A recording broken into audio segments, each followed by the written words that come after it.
Nero continued to address the ranks. "If anyone here thinks that this is an exaggeration, I advise you to reconsider. I've even elected to downplay the reality of it, so as not to scare you off and make you run back to your mothers." The recruits looked at each other, but they didn't make a sound. No one dared to utter a word. "Look at our valiant commander!" Nero shouted, breaking the silence.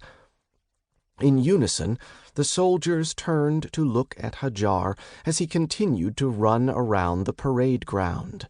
Topless, he looked solid. Every vein and muscle was clearly defined on his tanned, slender body. Only then did they stop doubting the power of their commanding officer. Earlier, when they'd seen this sleek, tall young man, they had suspected that the bard's songs had been embellished and more propaganda than the fact.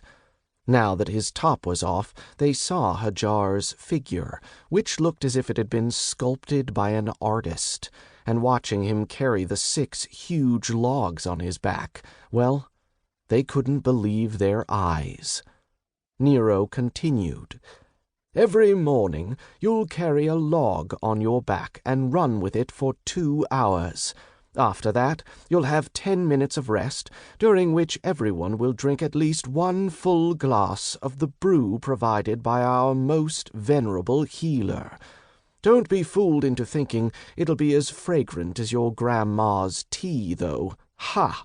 I assure you, you haven't tasted poison such as this before, even if you have previously drunk straight from the garbage." The healer seemingly heard the comparison, but he wasn't offended by it. Far from it. He just proudly raised his chin, and the hint of a smile appeared at the corner of his mouth. "After jogging, you'll be divided up. Some of you will go to the obstacle course, and I assure you the dummies' truncheons aren't wrapped in rags there.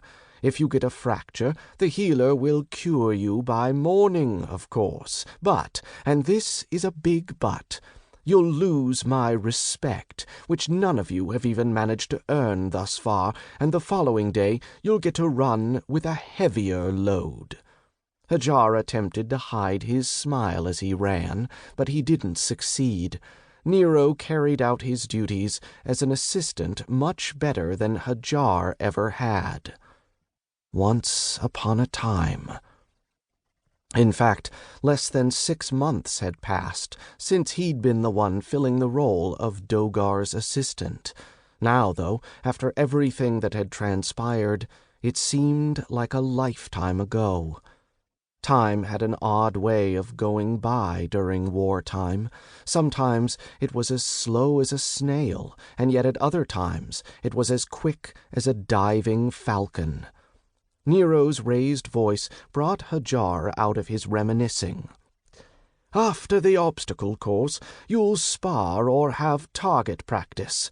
Each of those exercises will also last 2 hours. During the short 10-minute breaks, you'll again drink the healer's brew. In the evening, the healthiest soldiers will bring those who aren't able to walk to the healer. If you have enough strength left to go into town after that, then, well, damn, I'll send you back to the training ground once again. Only those that can handle a 3-fold increase in training difficulty can go into town. Oh, and just so you know, the standard difficulty is running for 3 hours with 3 logs on your back, so I wouldn't suggest making any plans." The soldiers started whispering, but no sooner had they started than they abruptly stopped, and silence once more hung over the parade ground. As he ran past the recruits, Hadjar looked in their direction. It was enough for many of them to forget how to breathe.